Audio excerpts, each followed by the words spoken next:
Despite the president's declaration of a very good relationship with North Korea, that country may now be preparing its own fire and fury against the U.S. The New York Times reports, quote, Trump has essentially shrugged off the 13 short-range missile or rocket tests that North Korea has conducted since May. Analysis of the latest satellite photos provided to NBC News indicate the regime may be expanding a factory linked to the production of long-range nuclear missiles. This is the latest development in an ever-evolving relationship between Donald Trump and the North Korean leader.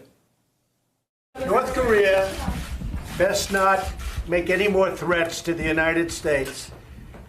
They will be met with fire and fury like the world has never seen. Rocket Man is on a suicide mission for himself and for his regime. And then we fell in love, okay? No, really. He wrote me beautiful letters, and they're great letters.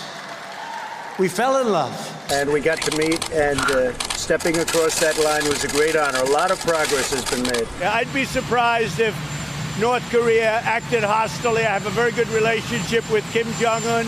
Kim Jong-un is threatening a Christmas surprise for the world. Oh, that's okay. We'll find out what the surprise is, and we'll deal with it very successfully. Maybe it's a nice present. Maybe it's a present where he sends me a beautiful vase as opposed to a missile test, right? I may get a vase. And more recently, it looks like North Korea is rejecting Trump's desires for another summit. North Korea's foreign ministry advisor told state media that, quote, we are no longer interested in such talks that bring nothing to us.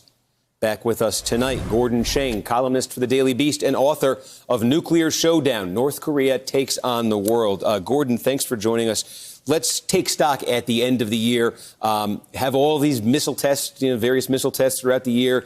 You have Trump kind of looking the other way on them. As all of this has been playing out at the end of 2019, how has North Korea's position changed in terms of its nuclear program this year? North Korea has made a lot of progress both on ballistic missiles and nuclear weapons. Many people think they've actually doubled their arsenal of warheads. Those are 13 missile or rocket tests you just talked about.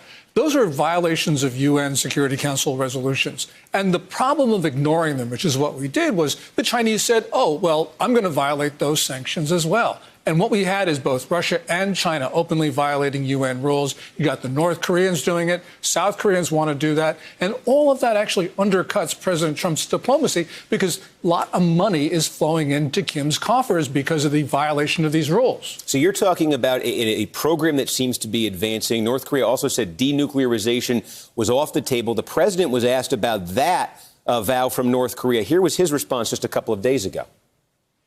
I'd be surprised if North Korea acted hostilely. I have a very good relationship with Kim Jong-un. I think we both want to keep it that way. He knows I have an election coming up. I don't think he wants to interfere with that, but we'll have to see. So given what you're describing and that continues to be the tone of the response from Trump, what do you make of that? Is there anything to be gained by responding the way he is? Actually, I would actually start to go after North Korea, sanction them, but more important, go after the sponsors, Russia and China. Chinese banks, for instance, have been handling North Korea's money. That's not only a violation of UN rules, that's a violation of the U.S. Patriot Act. This is money laundering through this city, New York, and we're not doing anything about it.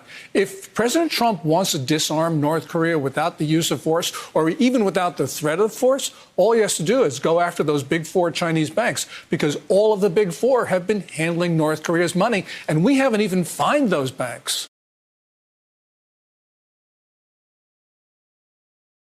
Hey there, I'm Chris Hayes from MSNBC. Thanks for watching MSNBC on YouTube. If you want to keep up to date with the videos we're putting out, you can click subscribe just below me or click over on this list to see lots of other great videos.